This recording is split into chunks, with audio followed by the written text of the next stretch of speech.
is a black play? Black play is, oh, I thought I was supposed to start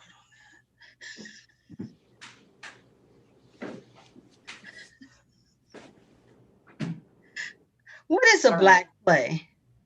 Black play is angry. Black play, black play is double voiced but rarely confused. Black play got style.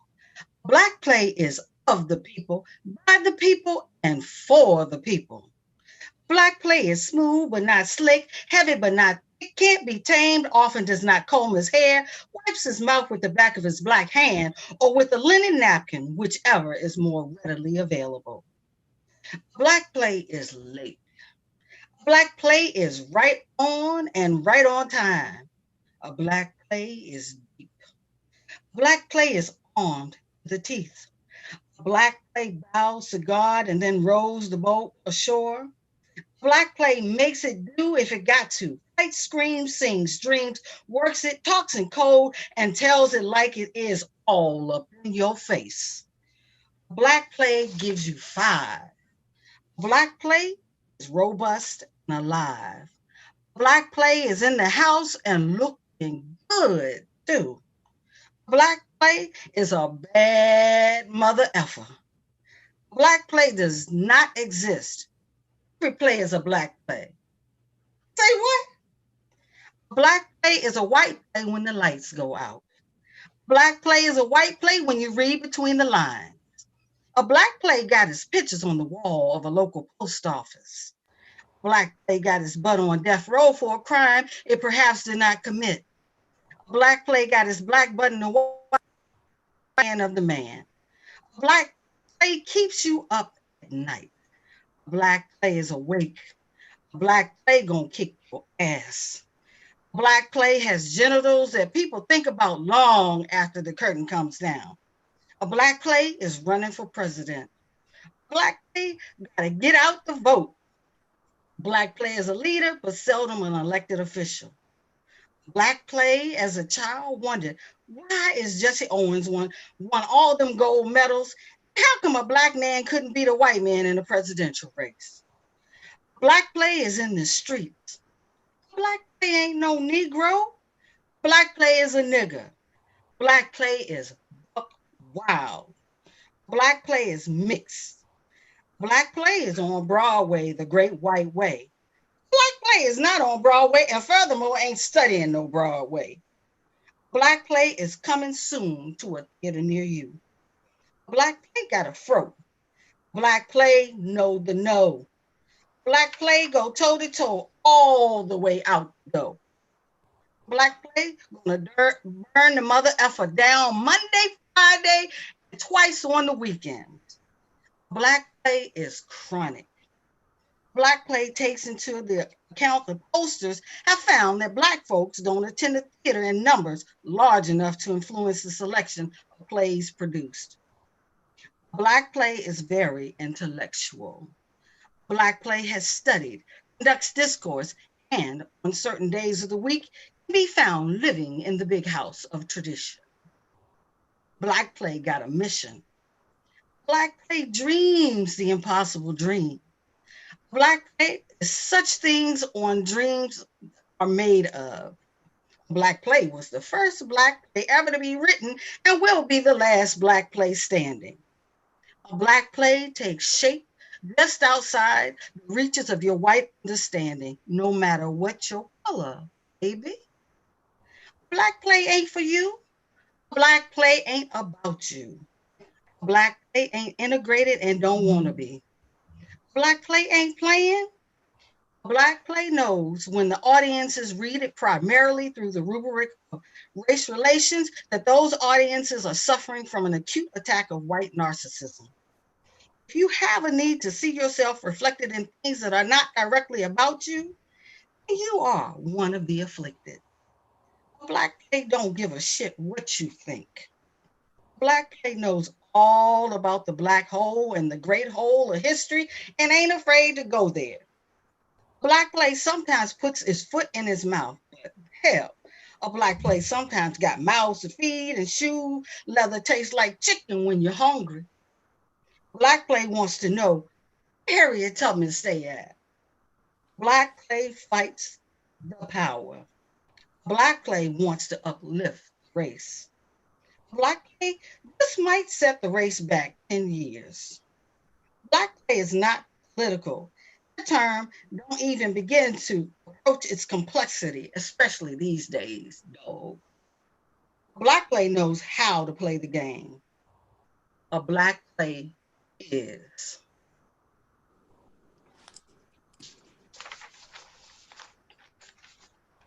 Hello, everyone, and thank you, Janice, for reciting that beautiful poem about Black plays called Black Math. My name is Leslie King, and I am the founder and host of Black in the Berg. I'm so glad that you could be here with us today. I'm excited about our conversation and our guest. I hope that you will like and share this conversation, storytelling, making the invisible visible.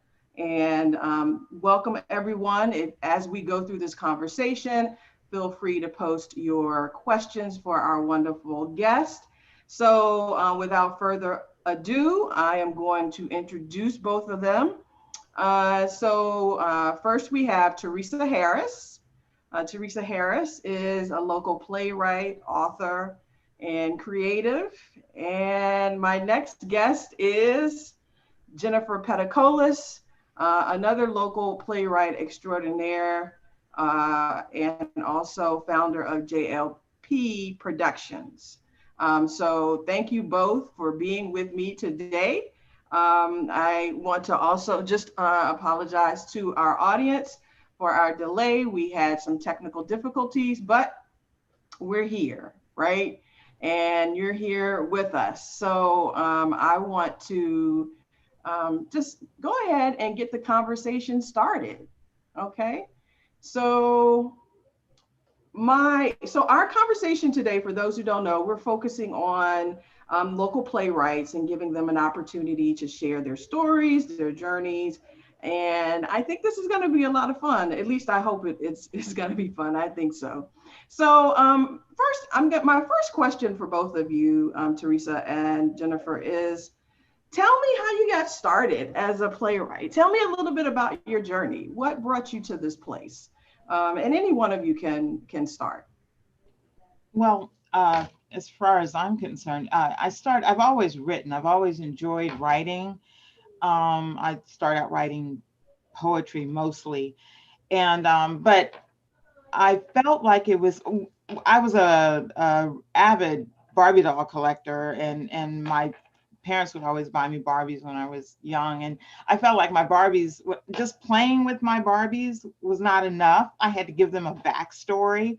So my little docile Barbie, who was just like a librarian, would also have a secret life as a CIA agent with she'd be a ballistic specialist with a black belt in Taekwondo.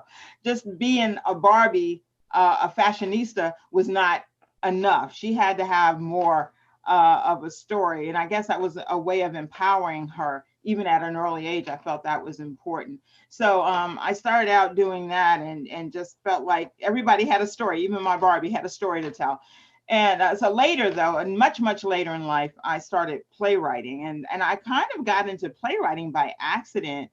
A good friend of mine, Dee Brown, who's an amazing playwright, he asked me to join him on one of his projects. And all of a sudden I was bitten by the bug, and I wanted to write my own plays. So, but it was much later in life that I really discovered the joy of playwriting and the ability to tell a story through playwriting. Okay. Jennifer, do you have a similar experience or a different journey? Well, mine started when I was really in high school. I went to Dunbar High School here in Lynchburg, Virginia, and the writing bug hit me with teachers like Mr. Watson and Miss Jordan. And I really think Miss Jordan was the one, because she would give assignments dealing with fictional writing. So going on to college, majoring in English and doing some work in theater there. Didn't do any writing while I was in college as far as theater was concerned, but after coming out of college and teaching in Baltimore, the first play that I actually wrote was in Baltimore for a middle school. The middle school wanted to do a play about the history of dance and music in America. So I volunteered to write that play, and that was the first play that I wrote. And then when I came home working with Hiawatha Johnson, I think the first play that I wrote here dealt with, it had more of a Harlem Renaissance flavor to it, called Divas and Gents. So that's pretty much how I got started. Okay, so I'm curious about, so you had kind of different paths, but what about the medium of playwriting? Why playwriting as opposed to, not to say that you, or do you write in other mediums as well? I mean, why did you choose playwriting as, and either one of you can respond to that. Okay, I have written short stories. I have been working on a novel for probably about the last 5 years. It started out as a play, and people kept saying to me, this should be a book, this should be a book. So I've been working on that. It started as a play. Writing a novel or writing a short story is, I find it more difficult than writing a play.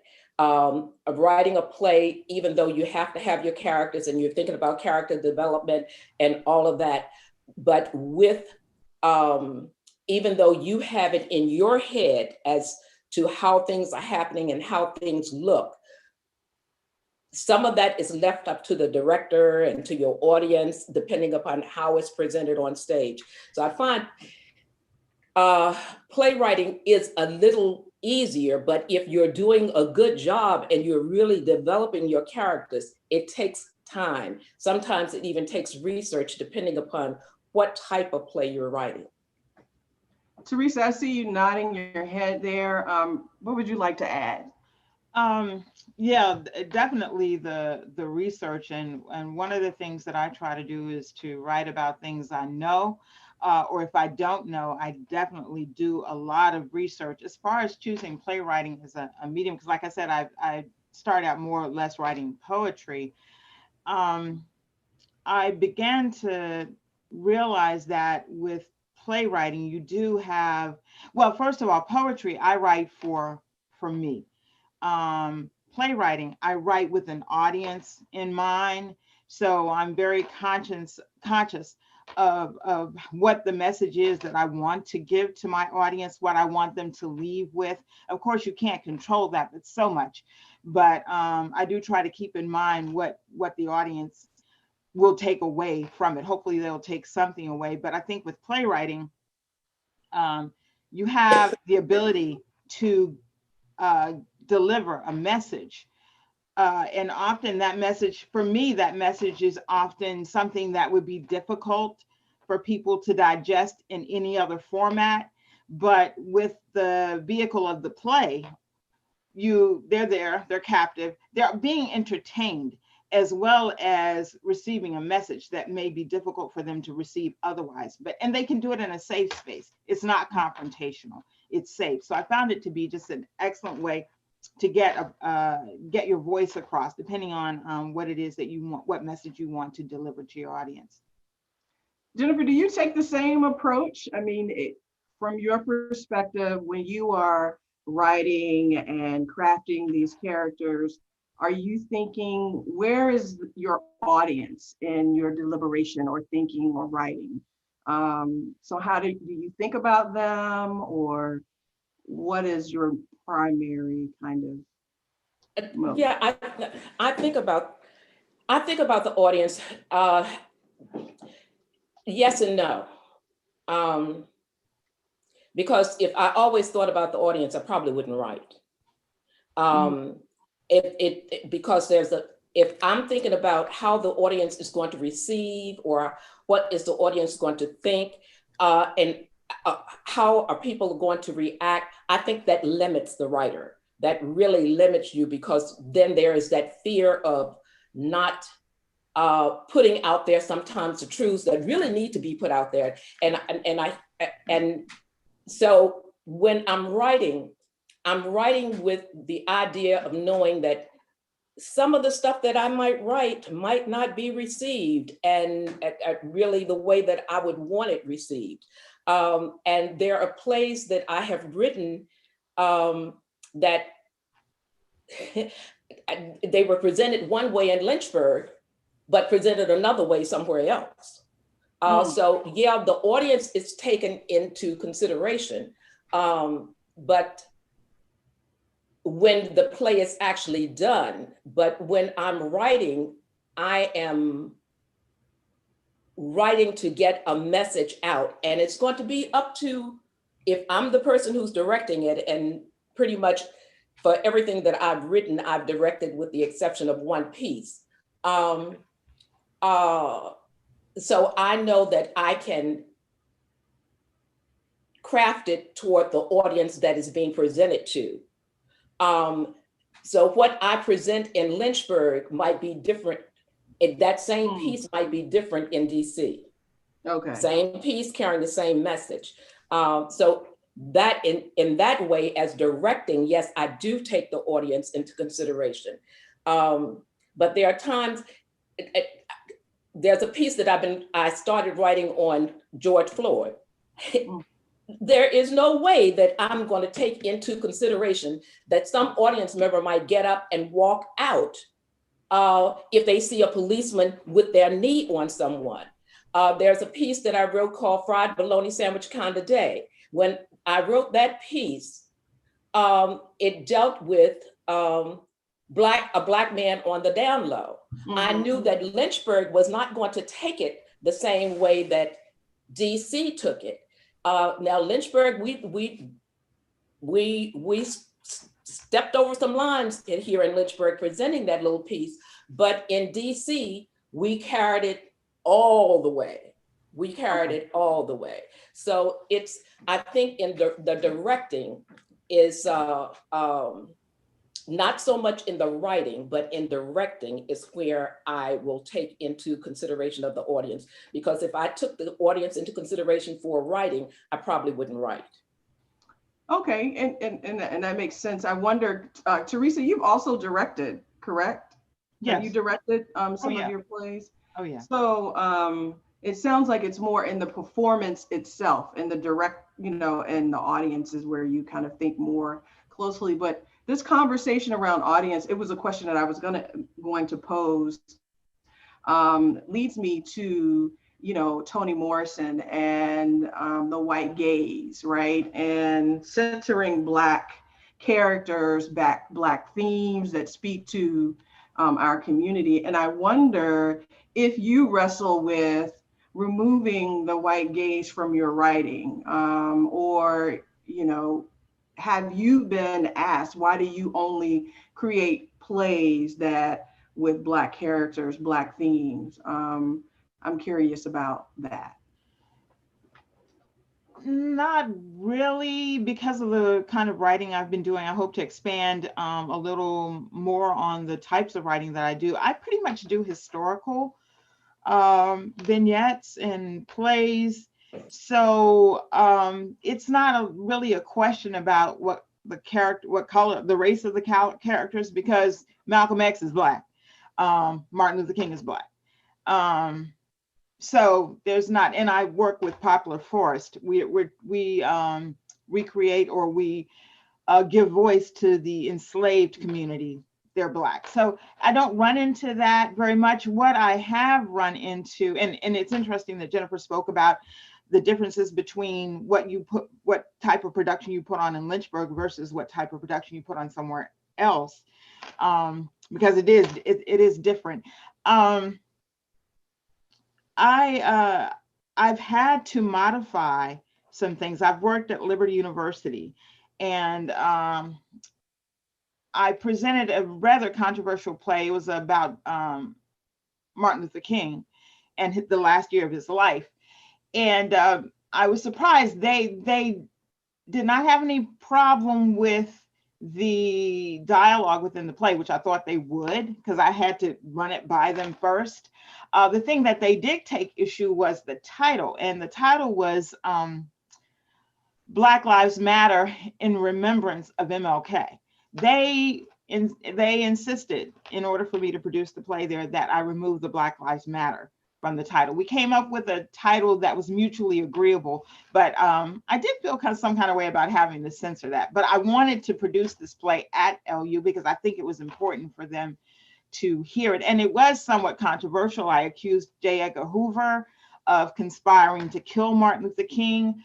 There were very obvious discussions about white people having problems with Black people, and so it presented the race issue very, very directly. But that was the only thing that they censored, though, was the title. So that's been the only time that I've run across a situation where I felt I had to make a change because of what white people would think. Well, I've had plays that dealt with Black Lives Matter. Also, I Know the Secret, where I included white characters. So I had a white character there. So I have not excluded, and I've never had anyone to ask me that question. And mine are not, the plays that I write are not always historical. One of the plays that I hold dear to my heart is Little Black Dress, which was written about Brittany Cottrell. It was based on her life. Her mother asked me to write that play, and that play was about a young lady who committed suicide. To let them know, and so that's a play that has no color. It has no color, even though the character or the person who committed suicide and it was based on her life. It has no it has no color. I write pretty much to teach. I am a teacher. I've always been a teacher, so I write to teach. Even if you see something like Unforgettable or A Musical Journey, where we are doing popular music of, you're not going to walk out of there with just, you've been entertained. You're going to walk out knowing something that you did not come in knowing, because we do things like that. We entertain and people walk out and they're feeling good, but how did we get that music? What did those musicians have to go through in order to give us that music? They dealt with a lot. So when I write to teach. Never had a question about why do you write about things that are Black. Whenever I can include a white character or someone of a different race, and I'll do that. I have no problems with that, because we are all a part of this human race and this fight that we've been fighting. When I put that on stage, I want you to know that we didn't fight this alone, that there were some other people out there who stepped out there and fought this with us. Now, Teresa is she's looking at the slave life, which is totally different. If you gonna put a white person there, he's gonna probably be the slave master. So, I've never had anyone to approach me and ask me that question about why do I write Black topics, about Black topics. All right, well, I appreciate. Can I say something? Yeah, go ahead. I prefer to write about Black people because I'm Black, and I feel like who can tell the story of the Black person better than a Black person? And our stories need to be told.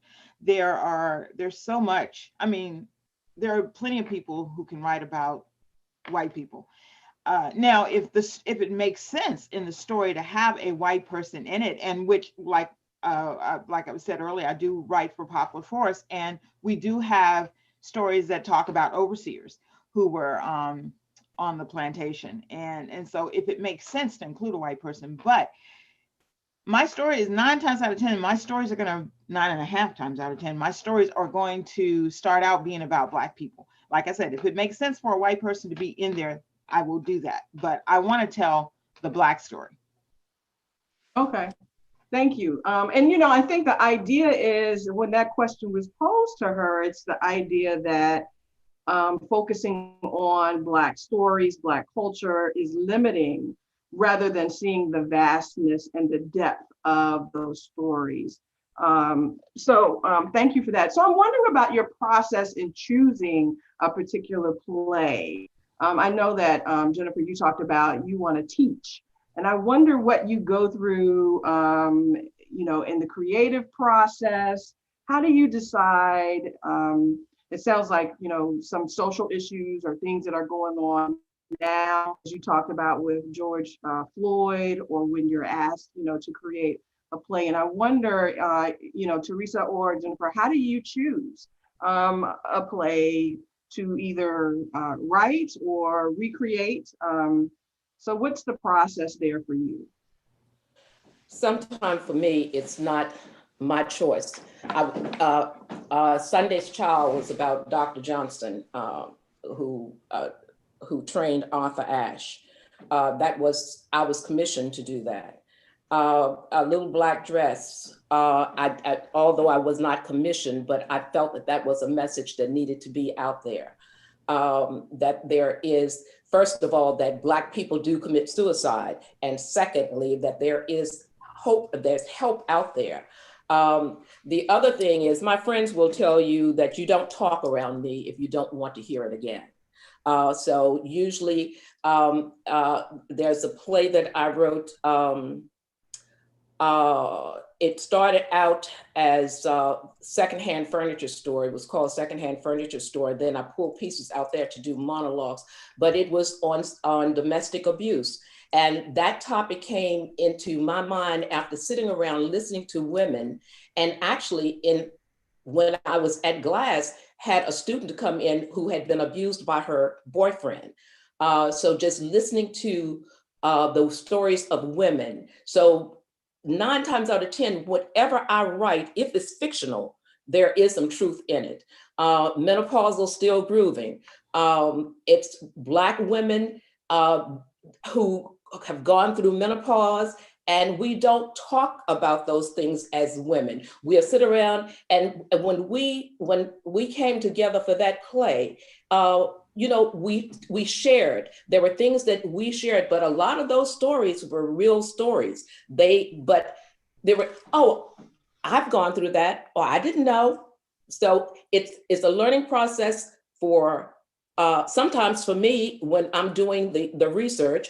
It's the learning process for the audience. It's a learning process for the cast. I don't like doing a play that you call the cast in and they are reading the lines and they're doing the lines and they have no idea as to what they are talking about or what the feelings or the emotions should be. And again, it's to teach. We had a gentleman to walk out of Menopausal Still Grooving saying, "Thank you. Now I understand why my wife acts the way she does." So when you get those type of affirmations after a play, I don't know, but yeah, but for me, what I write about can be triggered by anything. It can be triggered by the news. It could be triggered by what's going on in the world today. It could be triggered by a group of people sitting around and I'm overhearing conversations. So it can be triggered by anything. There is a play that I have not done that was triggered probably about 10 or 15 years ago. I've written the play, but there was a gentleman, we did a talk back. I had been asked to put David Wolf's novel, As I Stood at the Gate, into play form. And we did sort of a little readers of that before the actual play was done, and we did a talk back. And to hear this woman tell us that her husband preferred their light skinned daughter to their dark skinned daughter, that triggered something. So I have a play that I have written about that, but and it hasn't been done in Lynchburg. A reading of it has been done in DC. So thank you for So pointing, yeah. pointing out some of your plays. And I just want to give you an opportunity, since we're talking about specifically some of the plays that you have written and directed. I'm showing some pictures from some of your previous. Yeah, Talk a little that bit about. secondhand furniture store, and you see Katie Webb, Cypher in there, Carl Connors, Regina Phillips, um, Tracy, who is no longer with us, rest in peace. And then there is Rita Kidd, I think, back there. But Secondhand Furniture Store was a play about domestic abuse. And from that, I pulled monologues out, and we actually did the monologues, and he gave me flowers. So that again, you want to entertain, but I just don't do plays for pure entertainment. I want you to walk away with something. I think that was an invitation from you to do theater at Social Justice, and we did the Black Lives Matter, and Debbie Wilder is there, right? She's portraying the mother of one of the young women who died in the Birmingham bombing. And you have Gloria Simon on the other side, who is Mamie Till's mother. And I don't have my glasses on, so that looks like Linda Gentry, Yes. and she plays Trayvon Martin's mother. And for that particular play, I actually wrote a song for, I was really that, the Trayvon Martin situation and the Emmett Till situation they are so parallel, and also the George Floyd, but they were so parallel. I ended up writing a song about Trayvon Martin, but that was done. These right here, these are some awards that where plays came in first place in Washington. One was Fried Bologna Sandwich Kind of Day, and I think the other was, and that was, we got that award late, but that was for Menopausal Still Grooving. And then we did something downtown, Black Lives Matter, down in City Hall. So that's with my love bug. Okay, and this is Menopausal Still Grooving. We have never done this play in Lynchburg in lingerie the way we did it in DC. We did this play in lingerie, and we do not pull any punches about what women go through, what women deal with. And that's from the hot flashes to what they go through sexually. So we did not pull any punches there. So it's, we've done that play here in Lynchburg twice, I think it is. But we've never done it the way we did it in DC. Okay. Thank you for sharing that. Now, Teresa, I know that, so how do you choose? What's your process in choosing a play? You want to talk a little bit about? Sure. Like Jennifer, a lot of what I do is commissioned. So I do have some decision-making choices in what I write, but a lot of it is commissioned. So that's somewhat controlled. But when I do, well, the first play I wrote was From the Valley to the Peak and Still Climbing, which Leslie, you were a part of.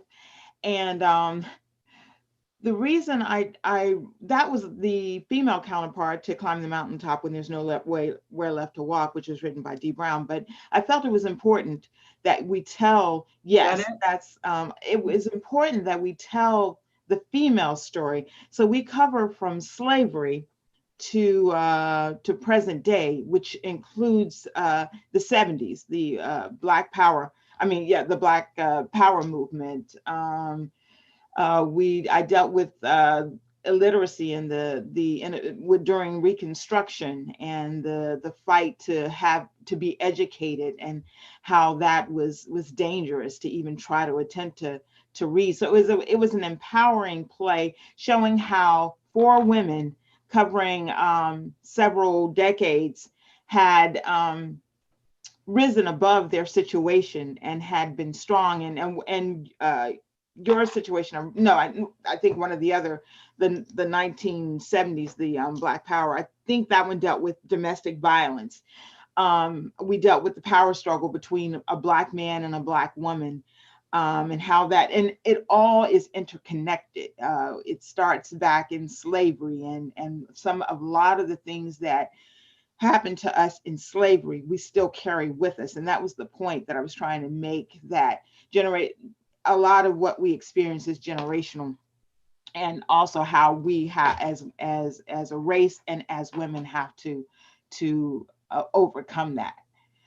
And oh, that's the Quincy Armstrong show. I'm not a teacher, but I do believe in educating my audience. And I'm like Jennifer, they have to walk away from from the experience, with something more than just being entertained. And what we do with the Quincy Armstrong show, Quincy Armstrong is a Black television host who also time travels. So he interviews historical figures from the beginning of creation, or at least the 400 years that we've been in existence on this country. So we have fun with this, because it's an opportunity to introduce our audience to people that well-known Black historical figures, as well as lesser known, like Fannie Lou Hamer, Angela Davis, James Brown. The sky's the limit. I've loved this opportunity to bring these historical figures to life, and to talk about things, that let people know things about them that maybe they didn't know. This is a scene from the in remembrance of MLK, from Beyond Vietnam to the Dream. This deals with the last year of Martin Luther King's life. And a lot of people don't realize he gave a speech exactly a year before he was assassinated, about the problem with the United States being involved with the Vietnam War. That created some problems for him. He was very outspoken about that. It didn't sit well with many people, especially people in government. But he exposed a lot of things about the Vietnam War, and how it wasn't helpful to the United States. So we deal with that, and we deal with the conspiracy that I believe truly existed, that led to his death. But it's a very powerful piece, portrayed by Desmond Mosby on the left, who is uncannily looking like Malcolm X, and then the phenomenal James Stewart on the right, who plays Martin Luther King. This is from Poplar Forest. And again, as I said, I'm commissioned to do these, but I do have a choice of the stories. There's so many untold stories about the enslaved population at Poplar Forest. And so we try to tell those stories. We try to give life to people who kind of get overlooked. Everybody knows about Thomas Jefferson, how great he is, and what a great architect what he was, what a great scholar he was. But people don't know about the people who lived there every day, who lived, died, had children. These are the stories that we try to tell. And so that's a scene from that. Yeah, and I'm wondering, thank you for sharing that, Teresa. I'm wondering, when you are developing these characters and the plays, about your process, and also which of the characters that you have developed, that you most identify with, or even a play, that this character really resonates with you, in the process of developing it. I wonder if there's any.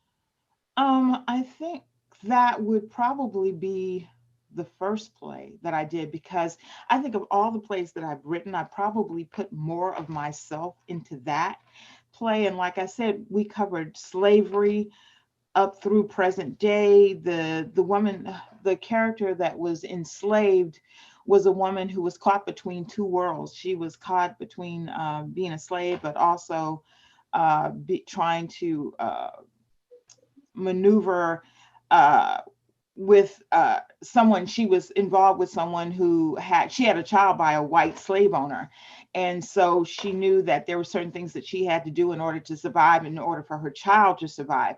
So that was a struggle, and it was very conflicting for her. I dealt with domestic violence. I dealt with the need and the desire and the hunger to be educated in a world that wanted to keep you uneducated.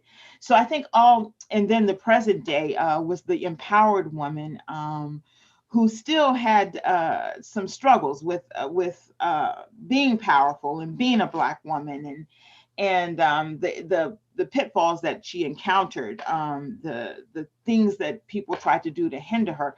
So I think all of those each of those characters had some element of who I am within them, because it has been a struggle. So often people tell you as a Black woman that you can't do a certain thing. So you use that to fuel your tenacity. And so I think that's what I tried to portray in each of those four characters: the tenacity to go against the grain where people are telling you you can't do something, or they're trying to hold you back. So I think those four characters contain some element of who I am. Well, when you ask me who do I identify with, my plays, because I think the genre of the plays differ so much. But I will say this: when I'm writing, I can have what I think is going to happen, and I start writing, and sometimes I will write in longhand. I will pencil to paper. And if I write pencil to paper, by the time I get it to the computer, the character has taken control. Um, uh, my friends tell me I'm schizophrenic, but the characters talk. So what characters do I have a connection with? I have a connection with all of them. They talk to me. They tell me which way to go, how to go. So I'm connected to pretty much all of them. But like I said, the genre, they differ. I have done the church play. I do, and the play that I did at Prayer Faith, The Ultimate Gift, that's about the Christmas story, but it's also the Easter story. And in that play, who do I most identify most with? And I guess because I played the character myself, I played that character on more than one occasion in Alexandria, at the church that I attend in Alexandria, is the mother of Jesus, because people always think about Jesus being crucified. And as a mother, I tried to put myself in her place. And I cannot imagine, no way that I can imagine anyone taking my child and beating that child in front of me and then crucifying that child. I tried to feel her pain as a mother. So that's a play when we're doing the Christmas play, and usually that part is a non-speaking part. And I don't think people understand how powerful a non-speaking character can be. But when I'm writing, I guess you could say that I'm connecting with all of them, because they talk to me. They direct me. Once I get started, I usually start with a title. I know what the title is going to be usually before I start, and I know how it's going to end before I start. Sometimes that ending will change because the characters take over. But if I have a title in my head, and then I just move from that point. Okay.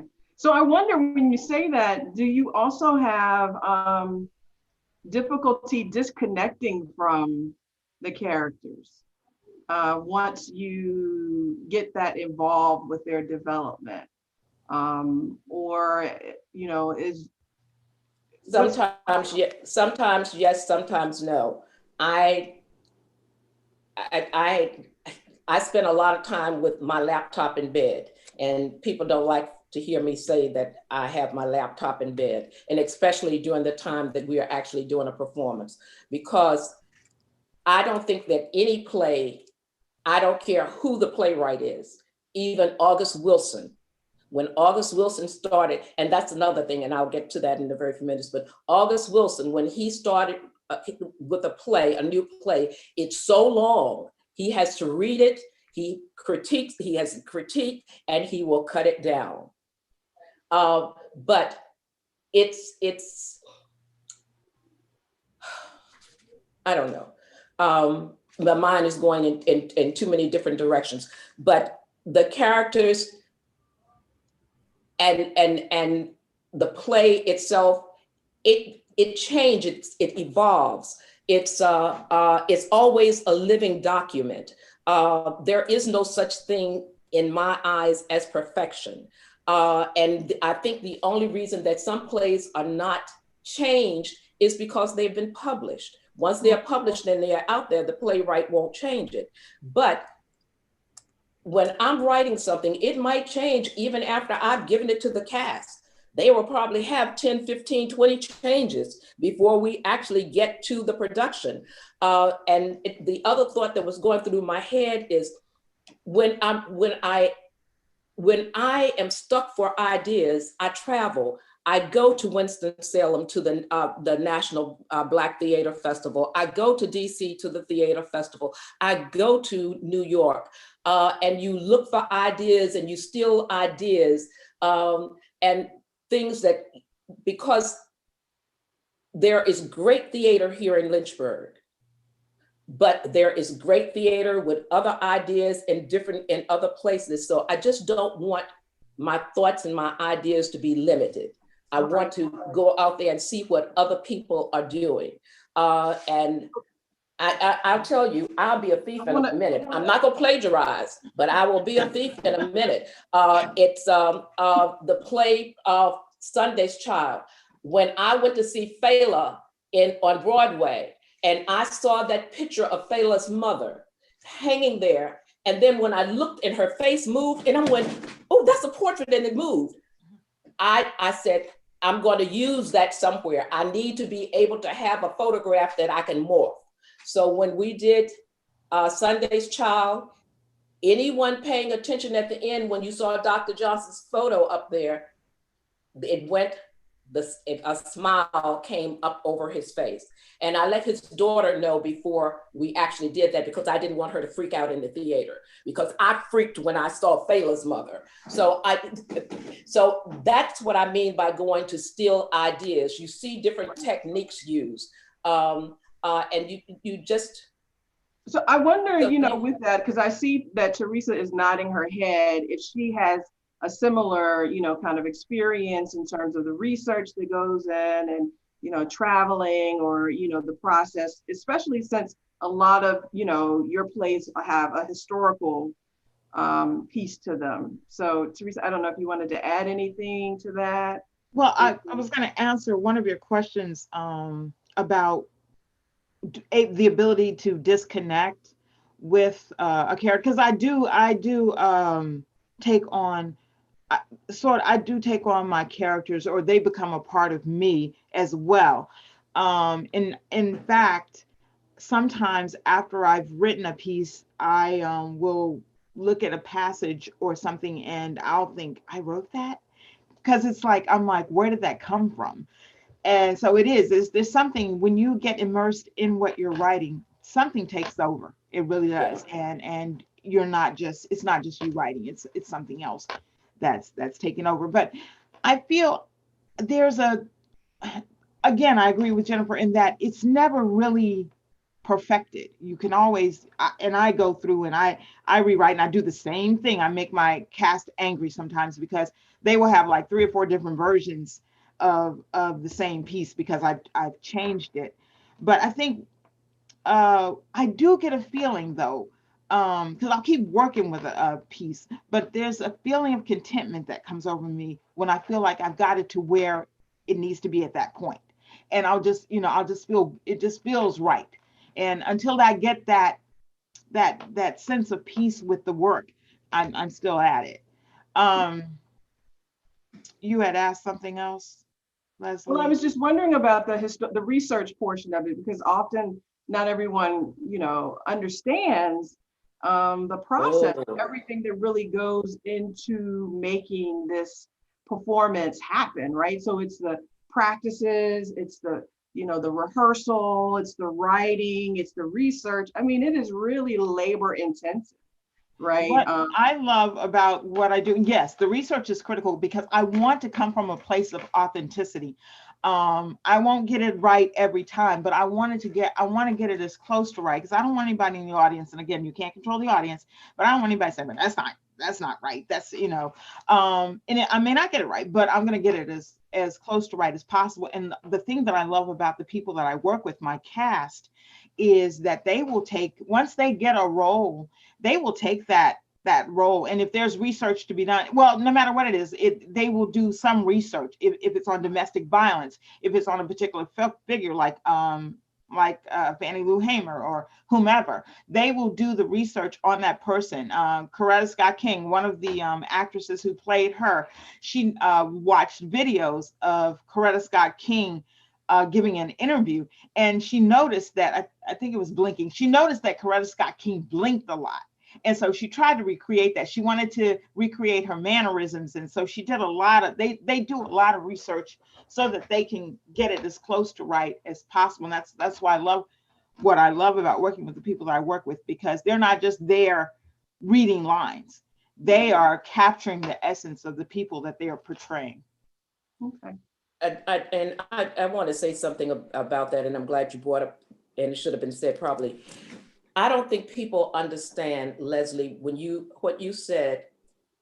People will come to you or come to me, and probably come to Teresa also, and say, we want this play on X, Y, and Z, or we want you to do a play. We want an original play. And they will come in March and want it in May. Okay, I don't know where they think that this is coming from, whether it's research or creativity, your imagination. Where do they think that this is coming from? And they don't understand, and I can't use the words that I want to use that I've used, because we have people listening, but we just don't, this stuff just doesn't throw up. We don't throw it up. You have to sit down and you have to think, you have to write, you have to rewrite, you have to rewrite, and you have to rewrite. Then you have a read through to see whether it works. You have a table read of people who will be critical of what you've done and tear you apart. Then you go back and you rewrite it again. And then you have to cast it. All the things that are required, but people will come in March and say, can you give it to us in May? No. When you are asking for a full production, no, it doesn't happen that way. And then when you tell them, well, let me see what I can do, but it's going to cost you X, Y, and Z, and they look at me, oh, well, we don't have any money. Right. Well, that was going to be my other question in terms of the labor, and then, being paid based on the labor that is, and so is that a challenge? How, And I want to say, Jennifer, thank you for putting that out there. That's very important. Go ahead, Teresa.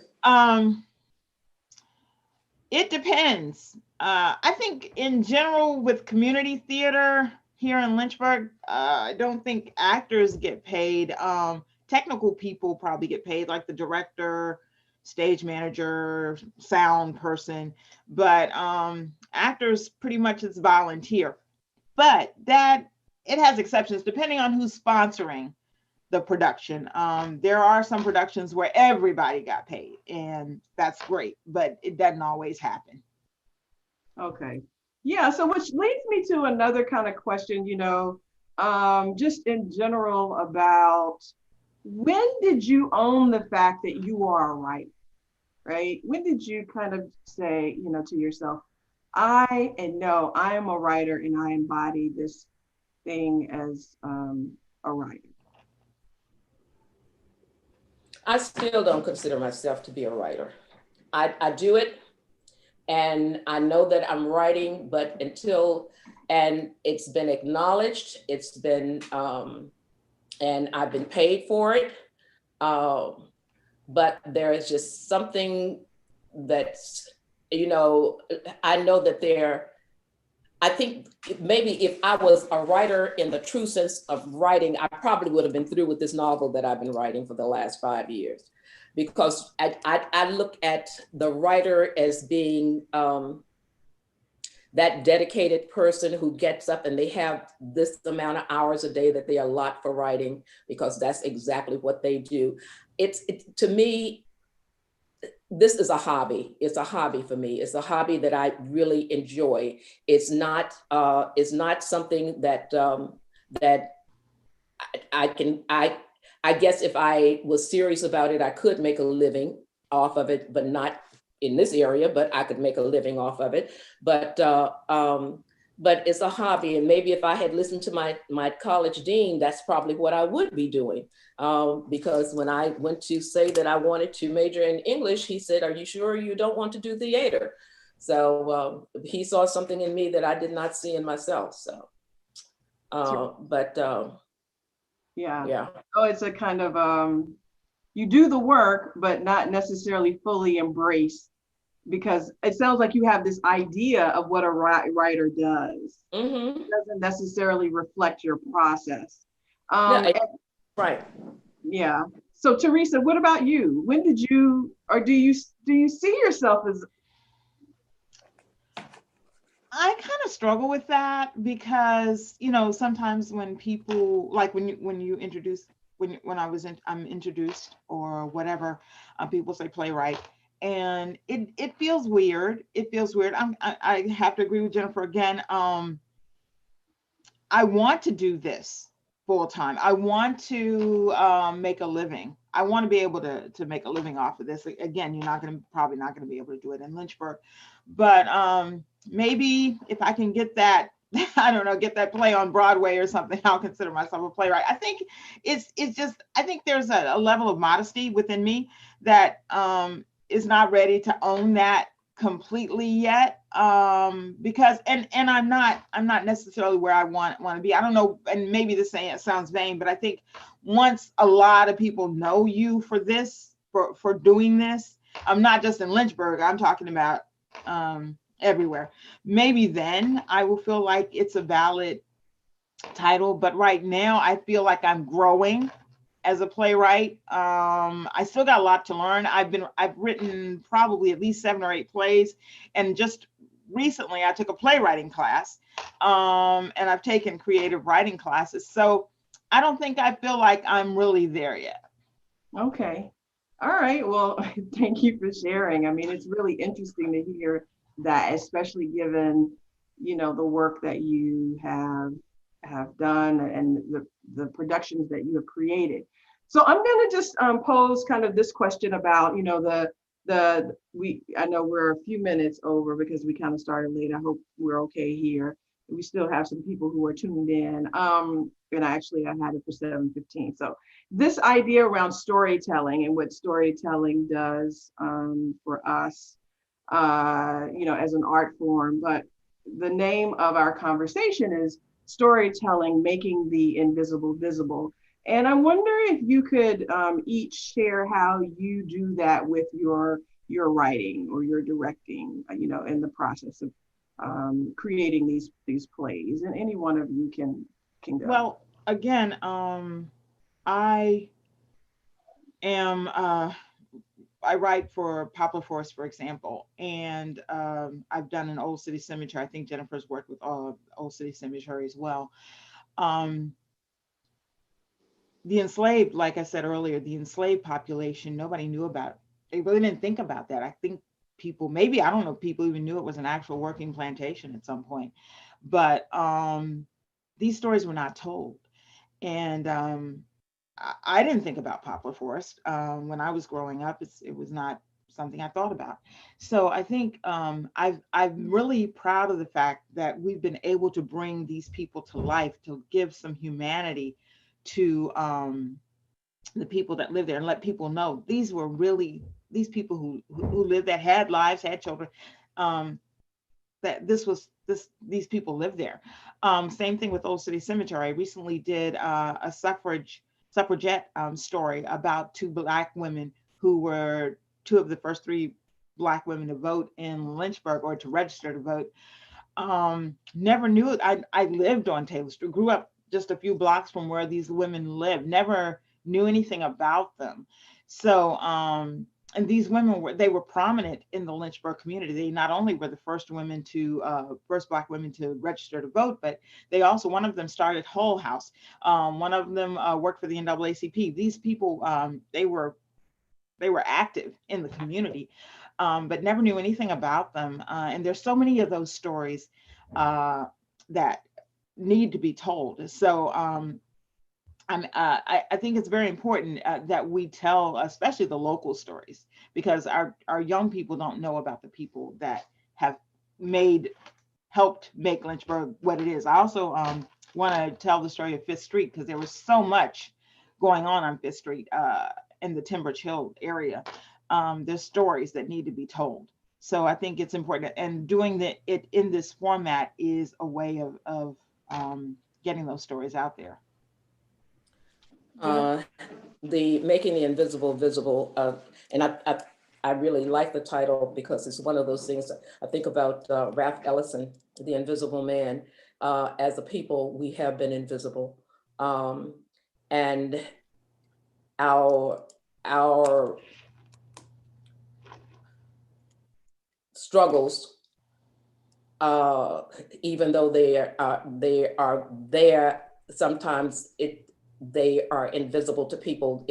If it doesn't touch you, then it doesn't matter. Doing theater makes it visible.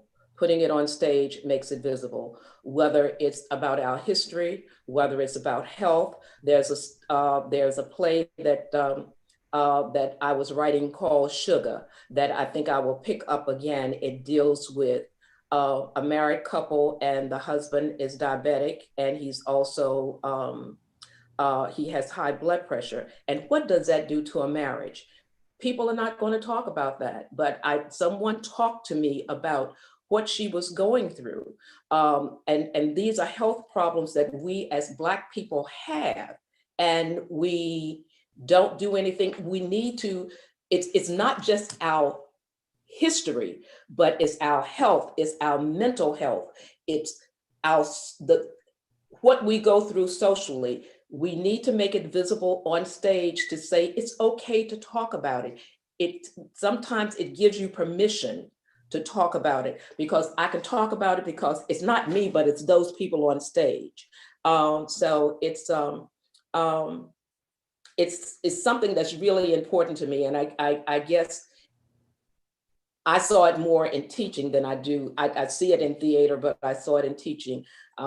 Leslie, I don't even know if you remember with the work that I did with special education, because these were invisible people. I watched students walk past them. They were invisible. Black people, we are invisible. We have been invisible for so long, and putting us on stage, putting our stories on stage, it gives life to it. It brings it to life. The last I saw, why can't I think of his name? Alex Haley, before he died, saw him speak, and he said, and it was an old African proverb, and I didn't know that at the time, but he says, when an old person dies, that's like the burning of a library. So if we never tell our stories, if we never make them visible, they go to the grave with us. Yeah, and I really appreciate that, because there are so many stories to be told, right? Yeah. Stories, untold children, young people, young adults, and because truly their lives and their experiences were valuable. And so through the process of storytelling, through playwriting, you're making those stories more visible and bringing, as you said, life to them. So I wonder, we're almost at the end of our time. The other interesting thing I notice about your work, and you may think about this too, is how you have created community with your productions through the casting. And I'm seeing that you have a rich community, and I wonder if you have just a briefly anything to speak to how you have created these connections with people that you have worked with. And I don't, Teresa, want to start, and then Jennifer, or I'll start. Teresa can start. Um, it it's a great community, and I think, and it's fun because you develop, it's a team, and you develop this relationship, and you can depend on these people, which is very important. And because you don't want to bring somebody into a production that's going to be a weak link, because that can upset the entire apple cart if you have somebody that is not doing what they're supposed to be doing. So you bring people in that you trust. Often those people know people, and they'll bring those people into you as well. But yeah, it's, and I think it, and let's face it, the acting community within Lynchburg is not that large. So sometimes you share people, uh, and sometimes we get territorial with our people. But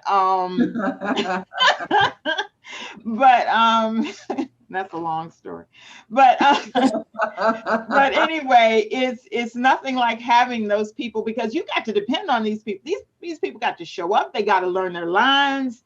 You trust them to learn their lines. You trust them to be there on the nights of production. So you're putting a lot of faith in, because one person not showing up the night of production is going to create some problems. And you made commitments. You sold tickets. You made commitments. So you got to have people that you can trust. So yes, it's a beautiful, wonderful community. The people are talented, and it's also an opportunity for them to showcase their talent, and just let people know, hey, there's a lot of great folks, and there's a lot of talent in Lynchburg, and here we are. Well, yeah, we do form community. And I'm going to say more than community. The people that I work with, they are my extended family. When we are not performing, they are the usual suspects. When we are performing, they are JLP. And when we are not performing, we do things together. We donate to different organizations. We just donated to the food bank for Thanksgiving. So we send out, we check on each other. If someone is sick, word goes out for prayer to the group. So we are a family. I don't usually hold auditions. I will ask if I need a particular talent, I usually want that recommendation from the group. And hopefully that person clicks and that person remains a part of our group. We just had yoga in my backyard and tie-dye in my backyard. So it's not just performing. We perform, but we are extended family. We are community, and we do things. And that's one of the things that when I formed JLP, that I wanted to be able to give back to the community. I don't have the money in my pocket to do it. So money that we get from our productions, sometimes we donate. We've donated to Jubilee. We've donated to Dunbar Theater. We've donated to the food bank. There are different organizations that we've donated to. So it's a matter of learning. It's a matter of family. It's a matter of giving back. And it's a matter of giving to the community. Okay. All right. So community. So lastly, and this is it. So what advice would you give to somebody who is watching, they want to get into playwriting? What advice would you give them? I would tell them to write every day, or every chance they get. Start writing. It doesn't have to be a play. It doesn't have to be anything elaborate. Just start writing. And for several reasons. It gives you practice. It gets you used to that. It's cathartic. And also, you never know. One day you might want to write a memoir, and you'll have all this stuff collected. Something I wish I had done along the way. And don't let people tell you you can't do it. Again, I said earlier, use the naysayers, use that as fuel to drive your tenacity to do what people say you can't do. But just start writing. And I'll agree with that to start writing. Joshua Carter, he comes to my mind, a young, talented young man.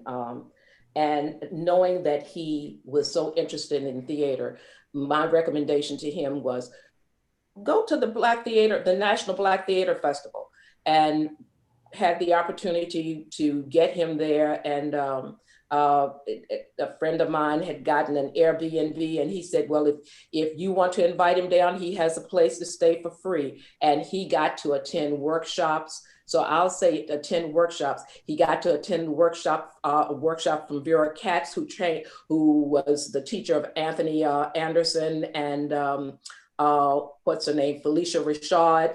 So he got to meet Lamont Rucker and some other people. So get them into workshops, tell them to write, to venture out. And he seems to be doing great things. So it's to just step out there. Don't be afraid to step out. And sometimes understand that failure is a part of that process, and don't look at it as failure. Like I told my grandson the other day, don't look at not knowing something as failure. Look at it as a learning process. This is what I don't know, so this is what I have to learn. So I would just say, just keep writing and trying. But I would also say, when it's your turn, reach back and help somebody else. Absolutely. Reaching back and helping other people to develop their craft and their skills. I want to thank my wonderful guests, my writers, Teresa and Jennifer, for being here and sharing their insights about their journeys. Thank you for tuning in. Maybe we'll have them back to talk about something else if they'd like to. But if anyone wants to contact you all, what's the best way to contact you? You want to give your contact information? I can be contacted through email, jlp7139@yahoo.com, or on Facebook. Okay. And Teresa? They can reach me on Facebook, Teresa Harris, or my email address, which is kind of complicated, but it's smoognicks@gmail.com. It's SMOOGNICKS@gmail.com. All right. There you have it. Local playwrights making it happen, making the invisible visible, making a difference, teaching the people, keeping the people free. So thank you again, everyone. And I hope that you have a safe holiday season and healthy. And don't forget to wear your mask and social distance. Take care. Thank you, Leslie, for giving us this platform. Yes. Thank you. Thank you so